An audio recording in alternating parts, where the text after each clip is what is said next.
हाँ तो बेटा, अवकल समीकरण का एक बहुत ही इंपॉर्टेंट क्वेश्चन करने जा रहे हैं। पिछली क्लास में भी अपनों ने 9.4 एक्सरसाइज के क्वेश्चन किए थे, उसी क्रम को आगे बढ़ा रहे हैं। जो क्वेश्चन अपने को एग्जाम की दृष्टि से इंपॉर्टेंट लग रहे हैं बेटा, उन क्वेश्चन का ही अपने दोहरान करेंगे, यानी कि उन्हीं का रिवीजन करेंगे। ओके स्टूडेंट, तो अब करते हैं क्वेश्चन स्टार्ट।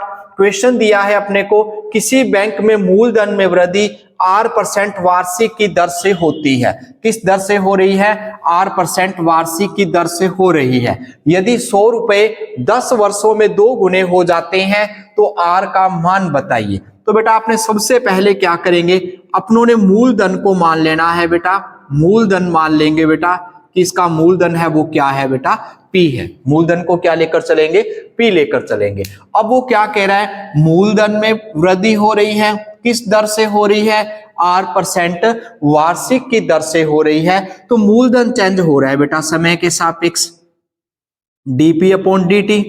किस दर से हो रहा है बेटा? R%। परसेंट का मतलब क्या है? बटे में 100 है बेटा। कौन हो रहा है? मूलधन। ओके बेटा, अब अपने इसको पृथक्करण करेंगे, यानी कि P वाली टर्म को अलग कर लेंगे। हाँ बेटा, तो ये बना dp/P, और यहां क्या रहा बेटा? R/100, और क्या बन गया बेटा? dt।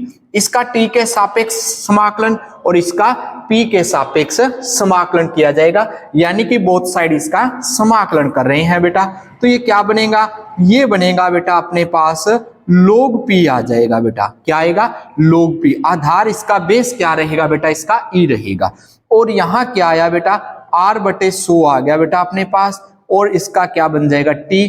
c को बेटा अपनों ने क्या लेट कर लिया? log c लेट कर लिया बेटा। c को क्या बोल दिया? log c बोल दिया। अब बेटा ध्यान देना, आधार इसका बेस है जो, वो क्या रहेगा? e रहेगा। अब बेटा ध्यान देना, उसने क्या कहा है कि यदि 100 रुपए, प्रारंभ में कितने रुपए थे बेटा? आरंभ में टाइम तो 0 था बेटा, लेकिन रुपए मूलधन कितना था बेटा? 100 रुपए था। कितने रुपए था? 100 रुपए था। तो p की सीट पर तो 100 पुट करेंगे बेटा, ये बनेगा log e, और यहां कितना आ जाएगा बेटा? 100 आ जाएगा। इजिकल टू यहां कितना है बेटा? R/100, और t की वैल्यू कितनी है बेटा? 0, प्लस log, और अपने पास क्या है? c है बेटा। अब ये तो 0 बन गया। अपने पास c की वैल्यू क्या आ रही है बेटा? यहां से c की वैल्यू बेटा 100 आ रही है। c की वैल्यू क्या आई बेटा? अपने पास 100 आ गई बेटा। अब उसके बाद ध्यान देना बेटा, अपने पास क्या कंडीशन बनी? यहां बेटा अपने पास है log e, और क्या है बेटा? p, और यहां क्या है बेटा? R/100, और क्या है? t, और इसकी वैल्यू क्या आई है बेटा? c की आपके पास 100 आई है, तो ये 100 बन गया बेटा। ओके बच्चों, अब इसकी यदि साइड चेंज करते हैं तो ये किसका आ जाएगा बेटा? माइनस का हो जाएगा। तो अपने अकॉर्डिंग क्या बना? log e और p माइनस log e और 100 इजिकल टू R/100, और क्या है बेटा? t है। अब ये क्या बनेगा? log m/n। क्या होता है बेटा? log mn होता है बेटा। ये क्या बनेगा? p/100 बन जाएगा, इजिकल टू क्या है बेटा? R/100, और क्या है बेटा जी? t है। उसके बाद आगे क्वेश्चन पढ़ते हैं। वो कह रहा है 100 रुपए थे पहले स्टार्टिंग में, 10 वर्षों में टाइम कितना ले लिया बेटा? टी का मान कितना हो गया? 10 वर्ष हो गया बेटा। 10 वर्ष ही हुआ बच्चों। उसके बाद क्या कह रहे हैं? कितना हो रहा है? 2 गुना। तो पी पहले था कितना, यानी कि मूलधन कितना था? 100, तो 2 गुना करेंगे बेटा जी, कितना आ जाएगा? 200 रुपए आ जाएगा। यही होगा बेटा। यहां वैल्यू पुट करने जा रहे हैं बेटा इनकी, तो क्या बनेगा? ये बनेगा log e। p की सीट पे आप लोगों ने बेटा 200 रख देना है, और 100 है। R/100, t का मान कितना है बेटा? 10 है।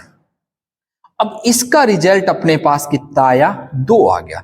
और यहां पे क्या रहा बेटा? R/10। ये क्या बन गया बच्चों आपके पास? log e। यहां कितना आया बेटा? 2 आया, और क्या रहा बेटा? R/10 आया। ओके स्टूडेंट्स, अब क्या कंडीशन दी है? तो R का मान ज्ञात करना है, R का मान ज्ञात करना है, लेकिन log 2 का मान अपने को दिया हुआ है बेटा। कितना दिया? 0.6931 ये दिया हुआ है बेटा। और क्या है बेटा अपने पास? R इजिकल टू क्या है बेटा? R/10 है। यहां से R का मान ज्ञात करना है, इसको गुना कर देंगे बेटा, 6931, 10 से गुना करेंगे बेटा तो क्या आने वाला है 6.931 और ये बेटा आर है। तो कितने परसेंट होगी, तो दर कितनी होगी बेटा उसकी 6.93% होगी बेटा। ये बच्चों आपका करने का मेथड था। इस तरीके से बच्चों आपने इस क्वेश्चन को सॉल्व करना था।